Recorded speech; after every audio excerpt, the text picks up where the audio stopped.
우리 엄마랑 닮았다. 10살짜리 남자아이가 제 얼굴을 보며 중얼거렸어요. 무슨 소리야? 누나 그냥 호떡 파는 사람인데. 저는 웃으며 넘겼지만 그 아이는 계속 저를 빤히 쳐다봤어요. 마치 누군가를 찾은 것처럼요. 다음 날 검은 세단이 다시 왔어요. 이번엔 정장 입은 노신사가 내렸죠. 소윤이 맞니? 내 어머니 성함이. 그분의 떨리는 목소리에 저는 이상한 예감이 들었어요. 이 사람이 왜 저희 엄마 이름을 알고 있는 걸까요? 그리고 왜 그렇게 슬픈 얼굴로 저를 보는 걸까요? 사연 시작 전 구독과 좋아요 버튼을 눌러주시고 지금 어디서 이 이야기를 듣고 계신지 댓글로 남겨주시면 그곳으로 따뜻한 기운이 가득 전해지길 바라겠습니다. 한겨울밤 11시 손이 얼어서 감각이 없었어요. 맨손으로 철판 위에 기름을 두르고 반죽을 올렸어요. 지글지글 소리가 나면서 하얀 김이 올라왔죠. 호떡 하나에 1,500원이에요. 지나가는 사람들에게 말을 걸어봤지만 다들 고개만 돌리고 지나갔어요. 주머니 속 휴대폰이 진동했어요. 할머니였어요. 소윤아, 오늘 장사 어때? 많이 추운데 일찍 들어와. 괜찮아요, 할머니. 조금만 더 하고 갈게요. 거짓말이었어요. 오늘 하루 번 돈은 10,000원도 안 됐어요. 아침에 받은 병원 문자가 떠올랐죠. 박말순 고객님, 미납된 진료비 28만 원을 입금해 주시기 바랍니다. 호떡을 뒤집으면서 가방 안 수능 성적표를 떠올렸어요. 국어 1등급, 수학 2등급. 담임 선생님이 말씀하셨죠. 소윤아, 이 성적이면 인서울 충분히 갈 수 있어. 하지만 저는 웃으면서 고개를 저었어요. 다들 알고 있었으니까요. 김소윤은 대학 갈 형편이 안 된다는 거. 오늘 집세라도 건지자. 김소윤 힘내. 그때 골목 입구에 검은 세단 한 대가 멈췄어요. 뒷좌석 창문이 살짝 내려갔어요. 창백한 얼굴의 남자아이가 보였어요. 10살쯤 얼굴에 살이 하나도 없었어요. 저거 먹고 싶어요. 도련님, 저런 길거리 음식은 먹고 싶다고요. 아이의 목소리에 힘이 들어갔어요. 잠시 후 차 문이 열렸어요. 호떡 하나 주세요. 응, 잠깐만. 금방 구워줄게. 저는 철판 위에 반죽을 올리고 설탕과 땅콩을 듬뿍 넣었어요. 자, 여기. 조심해, 뜨거워. 여기서 먹어도 돼요? 응, 여기 앉아. 아이는 조심스럽게 호떡을 한 입 베어 물었어요. 맛있어요. 그래, 다행이다. 저는 오랜만에 진짜 웃음을 지었어요. 누나, 이거 누나가 만든 거예요? 응, 내가 매일 여기서 만들어. 대단하다. 하준아, 이제 가야지. 운전기사가 아이를 불렀어요. 하준이는 주머니에서 10,000원짜리를 꺼내 건넸어요. 잔돈 줄게.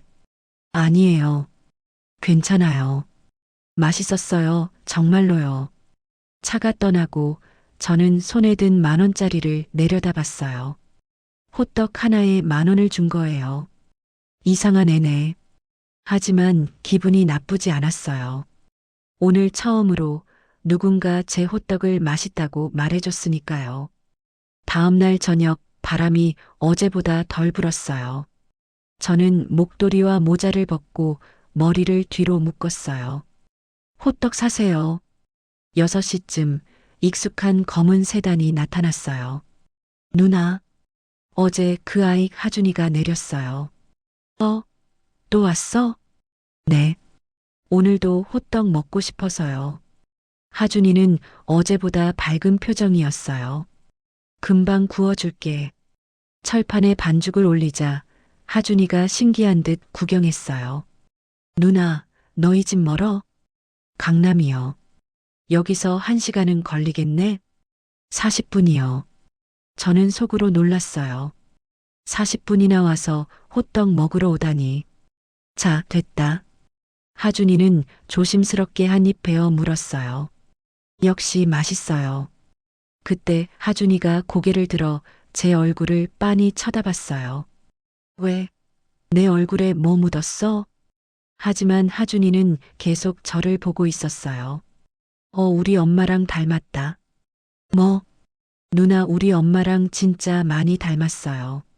저는 당황해서 웃었어요. 무슨 소리야? 나 그냥 호떡 파는 사람인데. 우리 엄마 돌아가셨어요. 3년 전이요. 아, 미안. 괜찮아요. 엄마 사진 보면 누나랑 눈 웃을 때 똑같아요. 저도 엄마를 10살 때 잃었어요. 교통사고였죠. 하준아, 집에 가야지. 운전기사가 불렀어요. 네, 누나, 내일도 와도 돼요? 응, 오면 되지. 하준이는 이번에도 10,000원을 주고 갔어요. 엄마랑 닮았다 그 말이 계속 머릿속을 맴돌았어요. 그날 밤 하준이는 집 거실에서 할아버지를 봤어요. 하준아, 어디 갔다 왔니? 호떡 먹으러요. 시장 골목에 호떡 파는 누나 있는데 거기 진짜 맛있어요. 하준이는 처음으로 할아버지한테 많은 말을 했어요. 그리고요, 그 누나가 엄마랑 닮았어요. 한상도의 손이 멈췄어요. 뭐라고? 눈 웃을 때 똑같아요. 계단에서 윤도현이 내려왔어요. 하준아, 무슨 얘기하니? 아빠, 호떡 누나가 엄마랑 진짜 닮았어요. 윤도현은 어색하게 웃었어요. 그래, 세상에 닮은 사람 많잖아. 하지만 한상도는 웃지 않았어요. 며느리 박지은의 얼굴을 떠올리고 있었어요. 하준아, 이제 씻고 자거라. 네, 할아버지. 하준이가 올라가자 한상도와 윤도현이 마주봤어요. 도연아, 지은이한테 여동생이 있다고 했지? 윤도현의 얼굴이 굳었어요. 네, 박지민이라고요. 그 동생, 지금 어떻게 지내는지 아나? 아니요. 지은이가 죽은 이후로는. 한상도는 서재로 들어갔어요. 책상이 박지은의 사진을 보며 중얼거렸어요. 지은아, 내 동생이 아직 살아있는 거냐? 다음 날 한상도는 비서를 불렀어요. 최 비서, 시장 쪽 호떡 노점 여학생 신원 파악해. 알겠습니다. 이틀 후 최 비서가 서류를 들고 왔어요. 김소윤, 18살. 보호자는 박말순 씨 외할머니로 추정됩니다. 한상도의 손이 떨렸어요. 모친은 고 박지민. 8년 전 교통사고로 사망했습니다. 박지민, 지은의 동생. 결혼 초기에 몇 번 언급했던 그 이름. 주소지는 성북구 반지하 월세입니다. 최 비서가 나가고 한상도는 책상에 머리를 묻었어요. 지은아, 내가 뭘 한 거야. 그날 저녁 윤도현은 아내의 유품 상자를 꺼냈어요. 3년 동안 열지 못했던 상자. 천천히 뚜껑을 열자 작은 메모지가 눈에 들어왔어요. 지민아, 미안해. 언니가 너무 미안해. 언니는 정말 너를 돕고 싶었는데 이 집에서는 언니를 용서해줘. 윤도현의 손이 떨렸어요. 여보, 미안해. 눈물이 떨어졌어요. 그날 밤 한상도는 서재에 앉아 오래된 앨범을 꺼냈어요. 25년 전 며느리 박지은이 처음 이 집에 왔을 때의 사진들. 24살 대학을 갓 졸업한 지은이 환하게 웃고 있었어요. 하지만 눈빛은 조심스러워 보였죠. 아버님, 저희 동생이 아직 고등학생인데. 결혼 한 달 뒤 지은이가 조심스럽게 말했던 게 기억났어요. 자네 이제 이 집 며느리야. 친정 생각은 접어. 한상도는 차갑게 말했었죠. 하지만 동생 대학 등록금이. 됐네. 회사 이미지가 있어. 가난한 처가 식구 돌본다는 소문나면 곤란해. 지은의 얼굴이 창백해졌던 게 떠올랐어요. 알겠습니다. 그 이후로 지은은 친정 얘기를 입에 담지 않았어요. 한상도는 앨범을 덮었어요. 가슴이 무너지는 것 같았어요. 다음 날 아침 한상도는 윤도현을 서재로 불렀어요. 지은이 친정에 대해서 자네는 얼마나 아나? 윤도현은 고개를 숙였어요. 거의 모릅니다. 아버지께서 연락 끊으라고 하셔서. 동생 이름이 박지민이야. 그리고 그 박지민의 딸이 지금 시장에서 호떡을 팔고 있어. 윤도현의 얼굴이 하얗게 질렸어요. 그럼 그 아이가 지은이의 조카야. 하준이랑은 육촌이 되는 거지.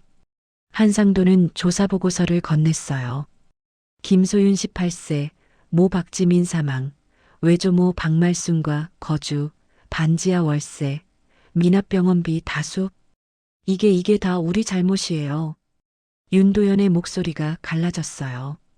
윤도현은 주머니에서 구겨진 메모지를 꺼냈어요. 지민아, 미안해. 언니가 너무 미안해. 한상도는 메모지를 받아들고 천천히 읽었어요. 지은이가 이렇게까지. 눈물이 흘렀어요. 아버지, 우리 어떻게 해야 할까요? 일단 확인해야 해. 그 아이가 정말 지민의 딸이 맞는지. 그날 저녁 한상도는 직접 시장 골목으로 향했어요. 최 비서가 운전하는 차를 타고 골목 입구에 멈췄죠. 회장님, 제가 먼저. 아니야. 내가 직접 가겠네. 골목 안쪽으로 걸어 들어가니 호떡 굽는 냄새가 났어요. 한상도는 멀리서 그 모습을 지켜봤어요.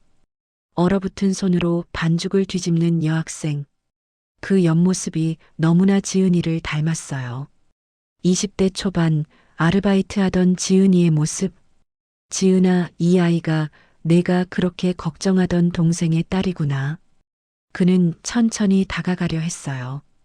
하지만 그때 구청 트럭이 골목으로 들어왔어요. 불법 노점 단속이다. 단속반 직원들이 내렸어요. 잠깐만요. 저 아직. 소윤이가 다급하게 소리쳤어요. 이미 예고했잖아. 비켜. 용역 직원이 거칠게 소윤이를 밀쳤어요.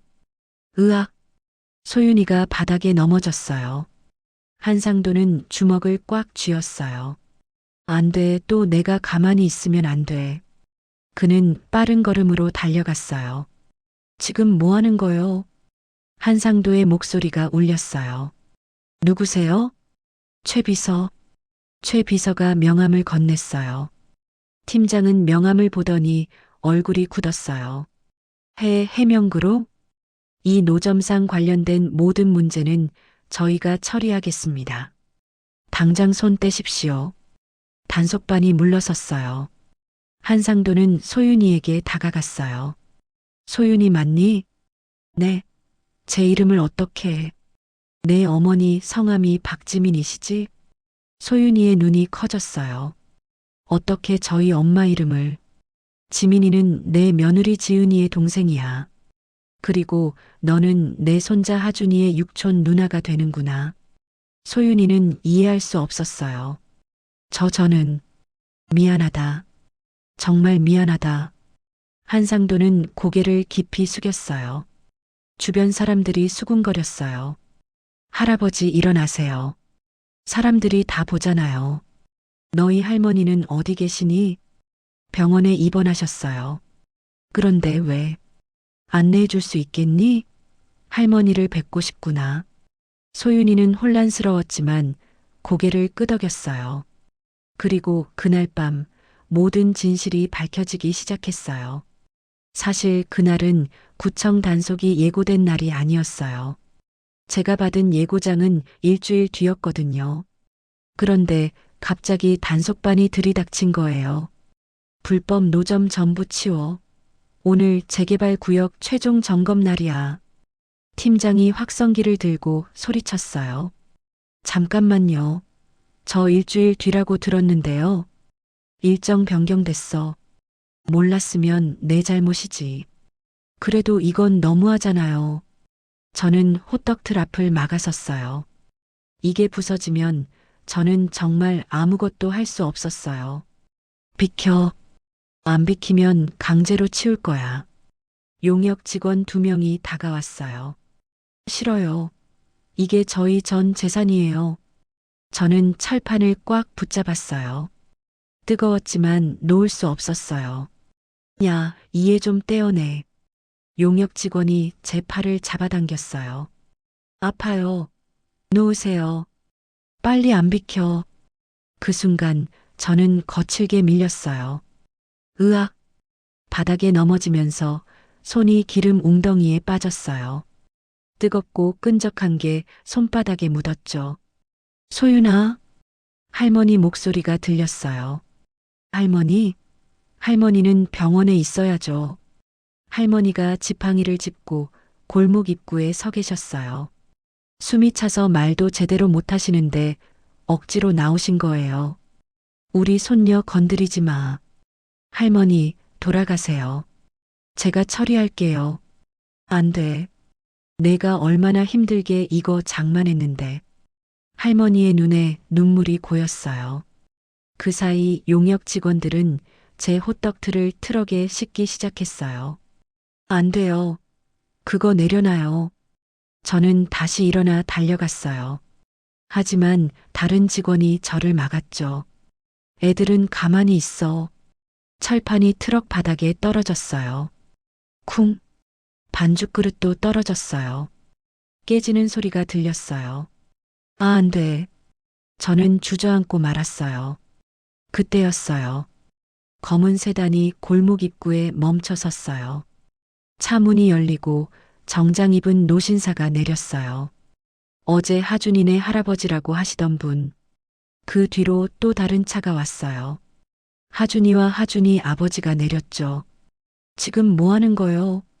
한상도 회장의 목소리가 골목에 울렸어요.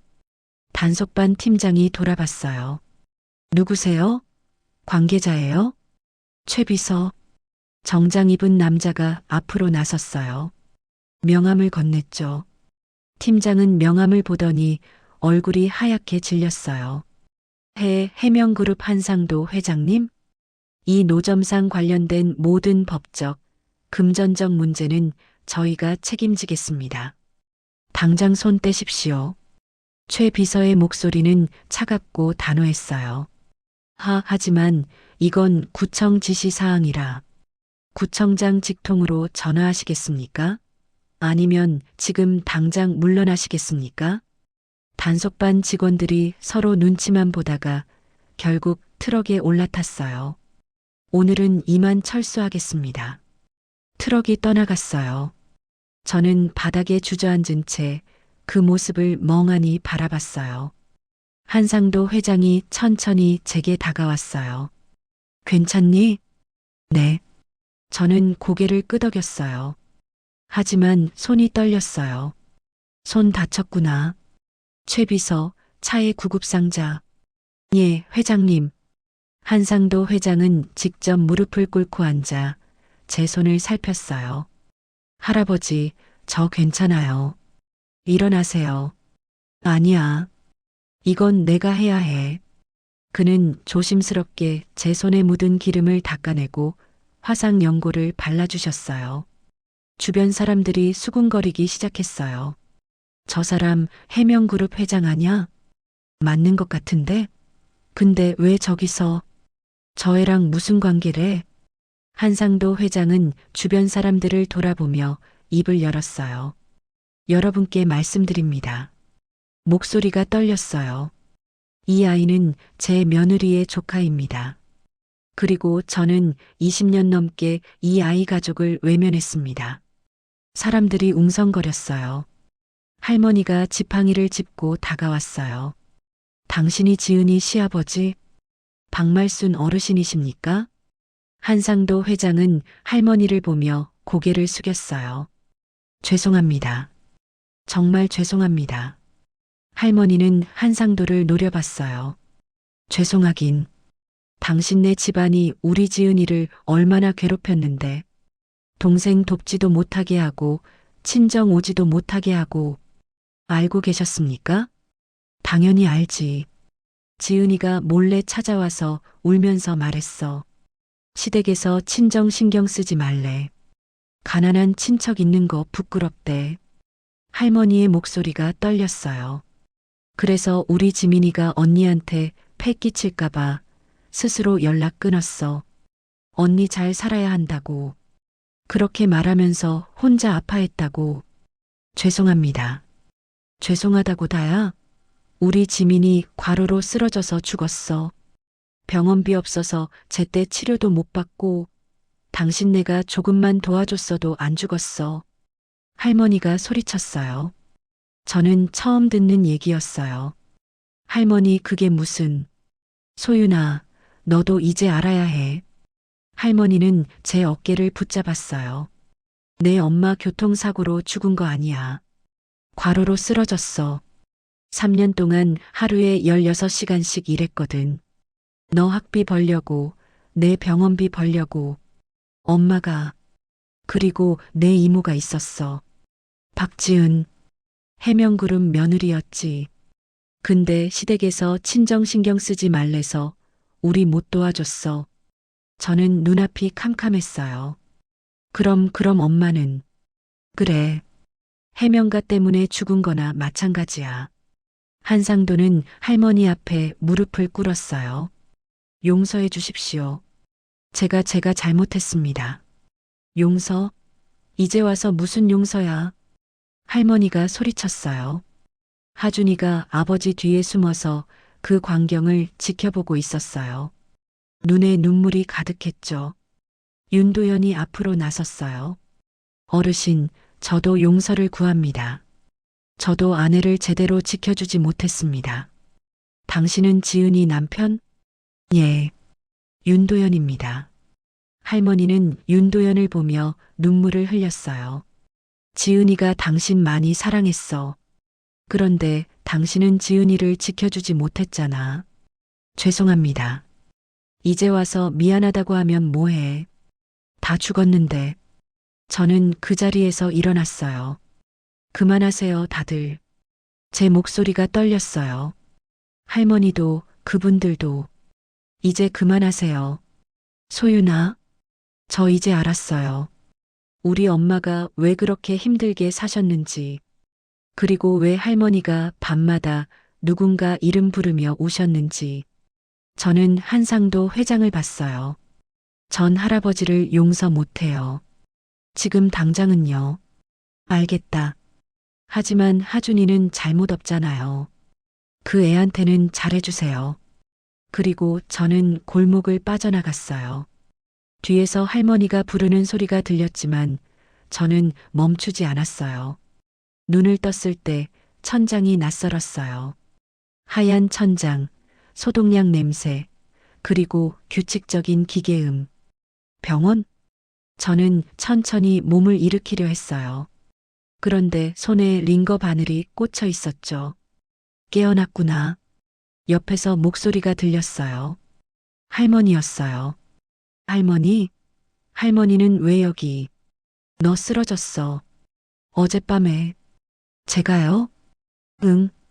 골목에서 그렇게 뛰어나가더니 얼마 못 가서 쓰러졌대. 탈진이래. 할머니가 제 손을 잡았어요. 바보야.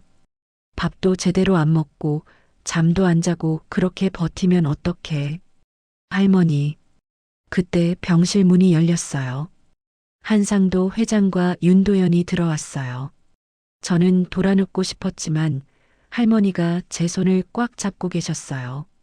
소윤아, 얘기 좀 들어봐라. 할머니, 저 지금 들어야 해. 내가 알아야 할 것들이 있어. 한상도 회장이 침대 옆 의자에 조심스럽게 앉았어요. 소윤아, 내 말이 맞아. 난 용서받을 자격이 없지. 하지만 내가 알아야 할 진실이 있어. 내 이모 박지은에 대해서. 저는 고개를 돌렸어요. 한상도 회장은 떨리는 목소리로 말을 이었어요. 지은이가 우리 집에 시집 왔을 때 24살이었어. 대학을 간신히 졸업하고 동생 학비를 벌면서 살았지. 알아요. 할머니한테 들었어요. 그런데 결혼하고 나서 내가 지은이한테 말했어. 친정 신경 쓰지 말라고. 회사 이미지에 안 좋다고. 한상도의 목소리가 갈라졌어요. 지은이가 울면서 말했어. 동생 대학 등록금만 도와달라고. 근데 나는 안 된다고 했어. 왜요? 제 목소리가 차가웠어요. 왜 그렇게까지 하셨어요? 돈이 없어서도 아니잖아요. 자존심 때문이었어. 제게 상위 그룹 회장 체면에 가난한 처가 싣고 있는 거 인정하기 싫었던 거지. 한상도는 고개를 떨궜어요. 그래서 지은이는 몰래 친정에 다녀왔어. 나한테 들킬까봐 떨면서. 그러다가 들켰고 나는 또 화를 냈지. 윤도현이 입을 열었어요. 저도 마찬가지였어요. 아버지 뜻을 따라야 한다고 생각했죠. 그래서 아내가 친정 얘기할 때마다 막았어요. 지은이는 그 뒤로 친정 얘기를 아예 안 했어. 한상도가 말했어요. 그런데 암 진단을 받고 나서 마지막으로 부탁했어. 자기가 죽으면 동생 좀 찾아달라고. 나는 그때도 대답을 안 했어. 지은이가 죽고 나서도 찾지 않았어. 무서웠거든. 내가 뭘 해야 할지 몰랐어. 한상도의 눈에서 눈물이 떨어졌어요. 그런데 하준이가 너를 데려온 거야. 호떡 먹고 싶다고. 그리고 너를 보고 엄마 닮았다고 했지. 저는 하준이를 떠올렸어요. 처음 호떡을 먹으며 환하게 웃던 그 아이. 하준이는 잘못 없어요. 고맙다. 할머니가 입을 열었어요. 소윤아, 너도 알아야 해. 내 엄마 얘기. 할머니, 내 엄마 박지민은 정말 착한 애였어. 언니 지은이가 시집가고 나서 혼자 다 감당했지. 할머니의 목소리가 떨렸어요. 아르바이트 3개 하면서 나 병원비 벌고 너 키우고 그러다가 쓰러진 거야. 과로사였어. 엄마가 병원에 실려갔을 때 이미 늦었어. 뇌출혈이었거든. 그때 내가 10살이었지. 저는 그날을 기억했어요. 학교에서 돌아왔을 때 할머니가 울고 계셨던 날. 근데 그때 지은이도 암 투병 중이었어. 연락할 수가 없었지. 시댁에서 막았으니까. 지은이는 지민이가 죽은 줄도 몰랐어요. 한상도가 말했어요. 우리도 몰랐어. 처가에 무슨 일이 있는지 알려고도 안 했지. 지은이가 죽고 나서 유품 정리하다가 편지를 발견했어요. 윤도현이 주머니에서 낡은 편지 봉투를 꺼냈어요. 지민이한테 보내려던 편지였어요. 붙이지 못한 채로 남아 있었죠. 윤도현은 편지를 펼쳤어요. 읽어드릴게요. 그의 목소리가 떨렸어요. 지민아, 언니야. 언니가 너무 미안해. 너 대학 보내주고 싶었는데 이 집에서는 안 된대. 아버님이 안 된다고 하셔. 언니가 무능해서 그래. 미안해. 그래도 언니 꼭 방법 찾을게. 조금만 기다려줘. 언니가 꼭 널 도와줄게. 사랑해, 지민아. 편지를 듣는 동안 저는 눈물을 참을 수 없었어요. 이모가 그렇게 생각했구나. 지은이도 지민이도 다 착한 애들이었어. 근데 우리가 그렇게 만든 거야. 한상도가 흐느꼈어요. 소윤아, 나는 용서를 바라지 않아. 다만 내가 이제라도 편하게 살 수 있게 도와주고 싶어. 그게 지은이한테 하는 마지막 약속이야. 저는 천천히 고개를 들었어요. 할아버지. 응. 저 지금 당장은 할아버지를 용서 못해요. 알아. 하지만 할머니 치료는 받아들일게요. 그리고 제 학비도요. 한상도의 눈이 커졌어요. 정말이니? 대신 조건이 있어요. 말해봐. 엄마랑 이모 이름으로 장학재단 만들어주세요. 저처럼 힘든 애들 도와주는 거요. 그렇게 하마. 그리고 하준이한테는 잘해주세요. 그 애는 아무 잘못 없으니까요.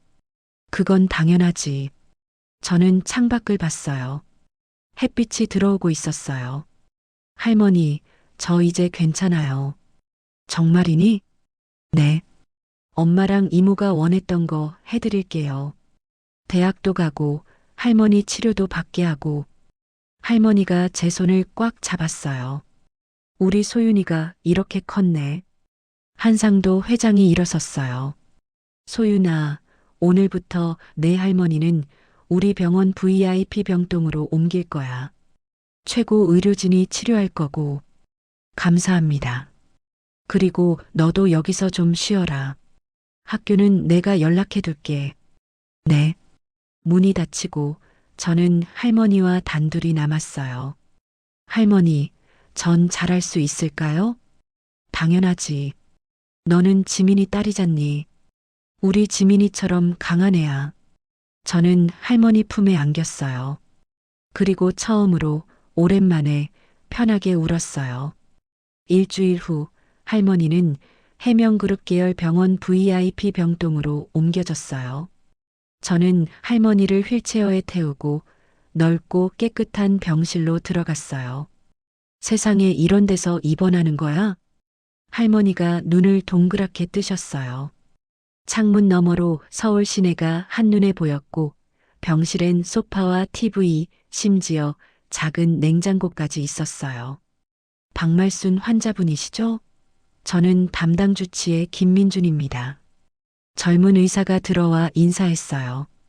오늘부터 심장, 당뇨, 신장 종합 검진을 시작하겠습니다. 필요하면 수술도 진행할 예정이고요. 수술요? 그건 너무 부담스러운데.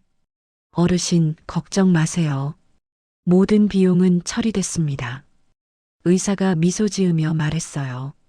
검사 결과가 나오는데 사흘이 걸렸어요. 다행히 수술까지는 필요 없습니다. 하지만 약물 치료와 정기 검진은 필수예요. 그럼 완전히 나을 수 있나요? 제가 물었어요. 관리만 잘하시면 일상생활에 전혀 지장 없으십니다. 저는 안도의 한숨을 쉬었어요. 할머니가 제 손을 꼭 잡았어요. 소윤아, 이제 나 걱정은 하지 마라. 너 공부나 해. 네, 할머니. 그날 오후 한상도 회장이 병실을 찾아왔어요. 어르신, 몸은 좀 어떠십니까? 덕분에 잘 지내고 있습니다. 할머니의 목소리가 여전히 차가웠어요. 쉽게 풀어질 감정이 아니었죠. 소윤아, 오늘 회의실로 좀 올 수 있겠니? 내게 보여줄 게 있어. 지금이요? 응. 중요한 얘기야. 저는 할머니를 보며 눈빛으로 물었어요. 할머니가 고개를 끄덕이셨죠. 회의실에는 윤도현과 최 비서, 그리고 변호사로 보이는 사람들이 앉아 있었어요. 앉아라. 한상도 회장이 의자를 권했어요. 오늘 여기 부른 이유는 말이야. 회장은 노트북을 돌려 화면을 보여줬어요. 지은지민 희망 장학재단 설립 계획서예요. 화면에는 재단 로고와 함께 구체적인 내용들이 적혀 있었어요. 대상은 가난한 여학생, 가족을 돌보는 청소년, 한부모 가정학생들이야. 매년 100명에게 전액 장학금을 지급할 거고. 100명이요? 그래. 그리고 첫 번째 장학생은 너야, 소윤아. 저요? 하지만 저는 너부터 시작하는 게 맞아. 지은이랑 지민이가 가장 원했던 일이니까. 윤도현이 말했어요. 그리고 소윤아, 내가 가고 싶은 대학 어디니? 저는 식품영양학과요. 호떡 만들면서 생각했어요. 음식으로 사람들을 행복하게 해주고 싶다고. 좋은 꿈이네. 한상도 회장이 미소 지었어요. 등록금, 생활비, 교재비 전부 지원할 거야. 그리고 방학 때는 우리 제과 계열사에서 인턴으로 일할 수 있어. 정말요? 그래. 내가 만든 길거리 호떡 레시피, 그거 상품화해 보면 어떨까? 저는 믿을 수 없었어요. 길거리 호떡을요? 요즘 사람들이 그런 거 좋아해. 추억의 맛이라고. 너만의 레시피로 만들어봐. 해볼게요. 꼭요. 제 목소리에 힘이 들어갔어요. 며칠 후 저는 학교에 복귀했어요. 담임 선생님이 저를 교무실로 부르셨어요. 소윤아, 요즘 좀 어떠니? 괜찮아요, 선생님. 할머니 괜찮으시다며? 다행이다. 선생님이 서류 한 장을 건네셨어요. 이거 장학재단에서 왔어. 내가 선발됐대. 아, 그거요. 알고 있어요. 알고 있었어? 그럼 대학은 어디로 생각하고 있니? 식품영양학과요. 서울에 있는 대학으로요. 그래, 잘 생각했다. 내 성적이면 충분히 갈 수 있어. 선생님이 제 어깨를 토닥여 주셨어요. 쉬는 시간 친구들이 다가왔어요. 소윤아, 너 요즘 안 보이더니 어디 갔었어? 응, 할머니 병원 일로 좀. 호떡 장사는 안 해? 당분간은 안 할 것 같아. 아쉽다. 나 너네 호떡 진짜 좋아했는데. 친구의 말에 저는 웃었어요. 나중에 더 맛있는 거 만들어줄게. 주말, 저는 해명그룹 제과 계열사를 방문했어요. 김소윤 학생이죠? 저는 개발팀 이수진 팀장입니다. 밝은 미소의 여자분이 저를 맞아줬어요. 오늘은 간단하게 시설 구경하고 내 호떡 레시피 한번 보여줄래? 제 레시피요? 응. 회장님이 내가 특별한 레시피가 있다고 하시던데. 우리는 깨끗한 주방으로 갔어요. 업소용 철판이 있었죠. 자, 한번 만들어봐. 저는 익숙하게 반죽을 올리고 설탕과 땅콩을 넣었어요. 그리고 비법이 하나 더 있었죠. 여기에 계피가루를 살짝 뿌리면 향이 더 좋아져요. 오, 계피?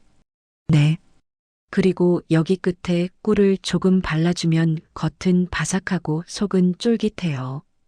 이수진 팀장이 한입 베어 물었어요. 이거 진짜 맛있는데? 기존 호떡이랑 완전 다른데? 정말요? 응.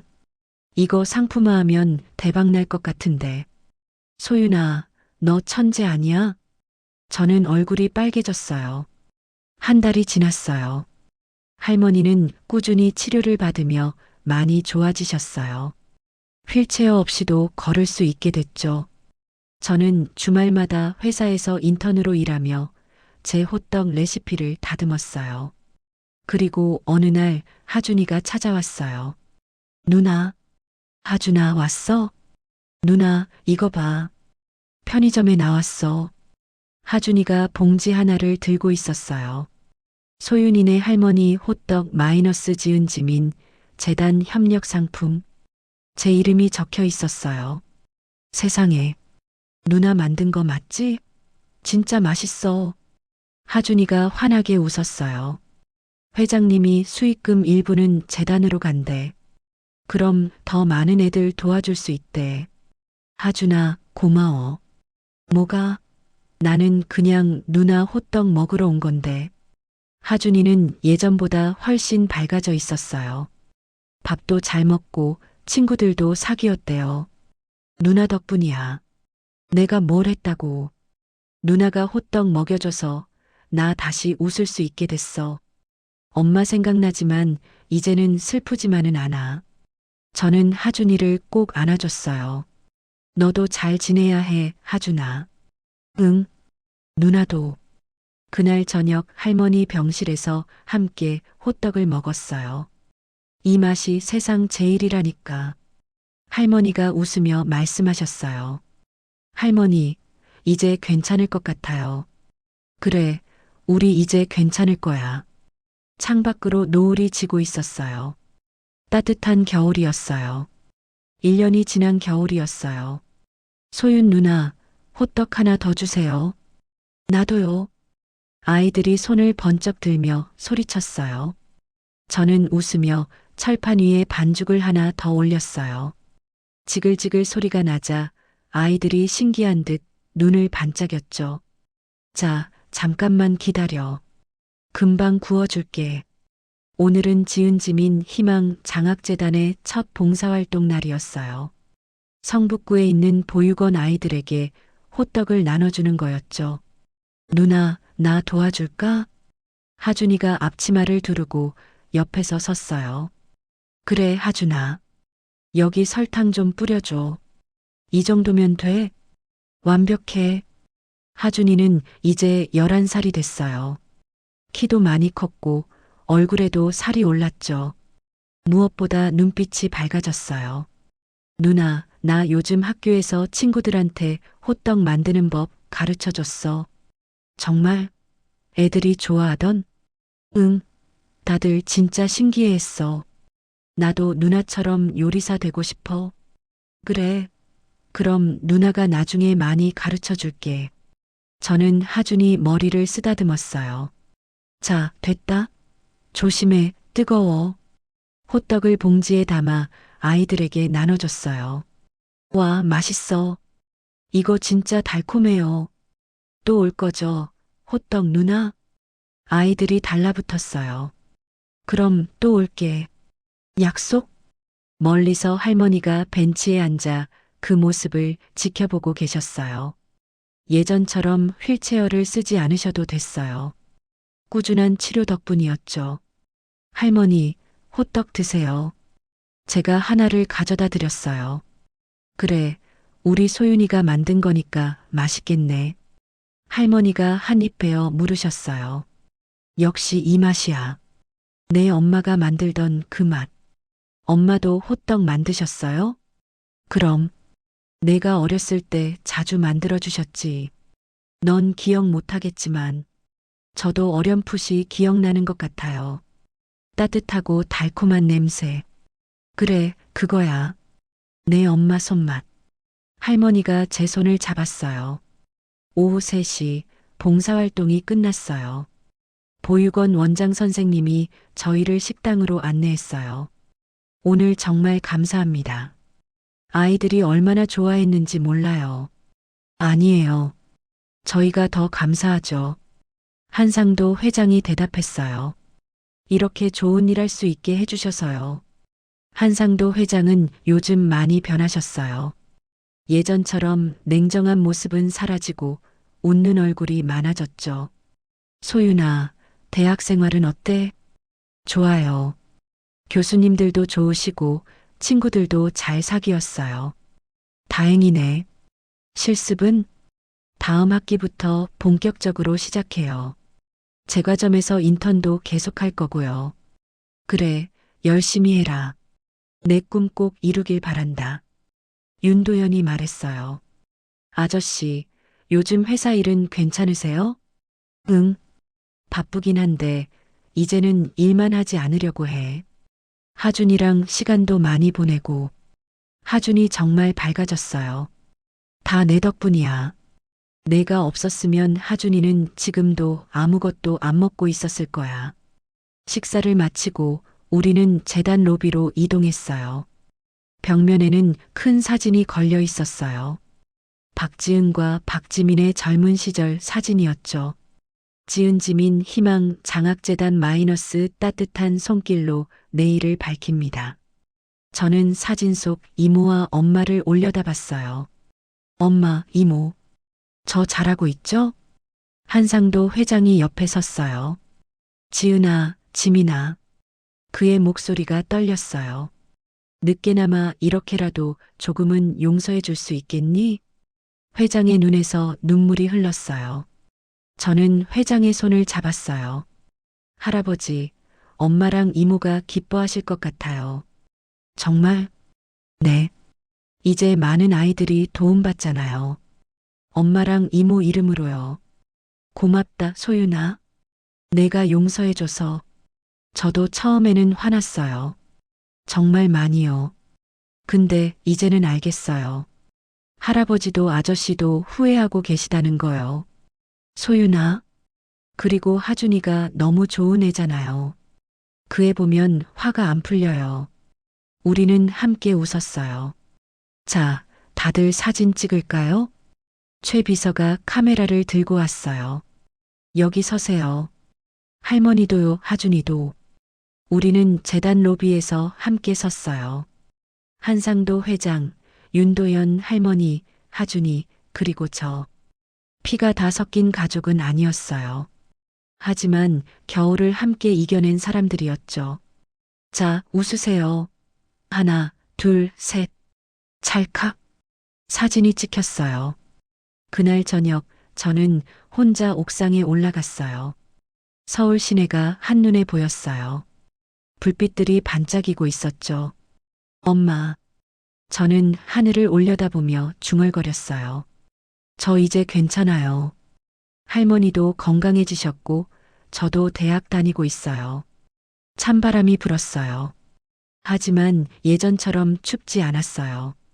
엄마가 바라던 거 하나씩 이루고 있어요. 그러니까 걱정 마세요. 누나. 뒤에서 하준이 목소리가 들렸어요. 하준아, 왜 올라왔어? 누나 혼자 있는 것 같아서요. 하준이가 옆에 섰어요. 누나, 추워? 아니, 괜찮아. 누나도 엄마 보고 싶어? 응, 많이 보고 싶지. 나도 엄마 보고 싶어. 근데 요즘은 슬프기만 한 건 아니야. 왜? 누나 있잖아. 그리고 할아버지, 아빠도 예전보다 좋아지셨어. 엄마가 하늘에서 보면 기뻐하실 것 같아. 저는 하준이를 꼭 안아줬어요. 그래, 내 엄마도 우리 엄마도 기뻐하실 거야. 우리는 함께 하늘을 올려다봤어요. 별이 하나 둘 보이기 시작했어요. 한 달 후 편의점 호떡이 대박이 났어요. 소윤이네 할머니 호떡은 전국 편의점에서 품절 대란이 일어났죠. 수익금 일부는 재단으로 갔고 덕분에 더 많은 아이들을 도울 수 있었어요. 저는 방송 인터뷰 제의도 받았어요. 김소윤 학생, 이 호떡 레시피는 어떻게 개발하신 건가요? 제가 힘들 때 호떡 하나로 버텼거든요. 그 따뜻함을 다른 사람들에게도 전하고 싶었어요. 정말 멋진 이야기네요. 인터뷰가 방송되고 재단의 후원금이 더 많이 들어왔어요. 그 돈으로 우리는 더 많은 장학생을 선발했어요. 첫 해 100명, 이듬해 200명, 그리고 계속 늘어갔죠. 겨울이 또 왔어요. 저는 이제 대학교 2학년이 됐어요. 여전히 주말마다 봉사활동을 나가고 호떡을 만들었어요. 그리고 그때마다 생각했어요. 한겨울 얼어붙은 손으로 호떡을 굽던 그날. 하준이가 처음 와서 맛있어요라고 말하던 그 순간. 그게 시작이었어요. 호떡 하나가 바꾼 제 인생. 그리고 그 호떡이 이제 다른 사람들에게도 따뜻함을 전하고 있었어요. 추운 겨울, 찬바람 속에서도 누군가에겐 따뜻한 호떡 한 조각이 큰 힘이 될 수 있다는 걸 저는 이제 알아요. 그리고 그 따뜻함을 계속 나눠주고 싶어요. 오늘도 누군가는 추운 길거리에서 버티고 있겠죠. 저처럼, 제 엄마처럼. 그 사람들에게도 언젠가 따뜻한 호떡 같은 하루가 찾아오기를. 그렇게 바라며 저는 오늘도 철판 위에 반죽을 올립니다. 지글지글 따뜻한 소리와 함께 달콤한 냄새가 퍼져나갑니다. 이 이야기의 감동을 더 많은 사람들이 알 수 있게 구독과 좋아요를 눌러주세요. 오늘 하루 행운이 가득하기를 바랍니다.